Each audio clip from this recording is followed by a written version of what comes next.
اور تاریخ رکھنے کی بات آئی تو ایک بات اور میں بتاؤں، تاریخ جب رکھی جاتی ہے تو کہتے ہیں یہ تاریخ رکھ لو، کہتے ہیں نہیں 3 13 23 اور 8 18 28 نہیں ہونا چاہیے.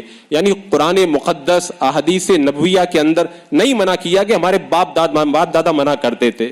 یہ تو مکہ کے کافروں کا طریقہ تھا، ان سے کہا جاتا تھا اسلام کے دامن میں آ جاؤ، یہ مت کرو. بولے ہم جانتے ہیں یہ ٹھیک ہے لیکن نہیں کریں گے، اس پہ نہیں مانیں گے. کیوں؟ کیسے کہ ہمارے باپ دادا وہی کرتے تھے.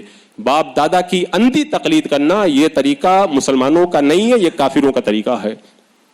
اور کبھی کبھی تو ایسا ہوتا ہے جو آدمی آتا ہے تاریخ کے لیے وہ سمجھ جاتا ہے لیکن کہتا ہے حضرت میں تو مان گیا لیکن عورتوں کو کون سمجھائے. اور صحیح بات ہے، عورتوں کو سمجھانا نہ کسی عام آدمی کے بس کی بات ہے، نہ کسی علامہ اور مفتی کے بس کی بات ہے.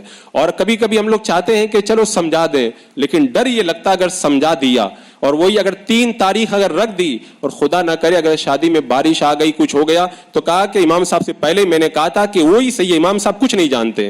یعنی جو ہونا تھا وہ تو ہو کر کے رہے گا، تاریخ تم جو بھی رکھو، لیکن یہ ہمارے معاشرے کا بہت بڑا المیہ ہے.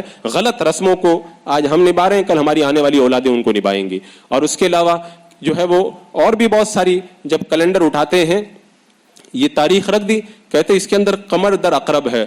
اس نادان سے پوچھو قمر کا معنی کیا ہے، اس کو نہیں معلوم. در کا معنی کیا ہے وہ بھی نہیں معلوم.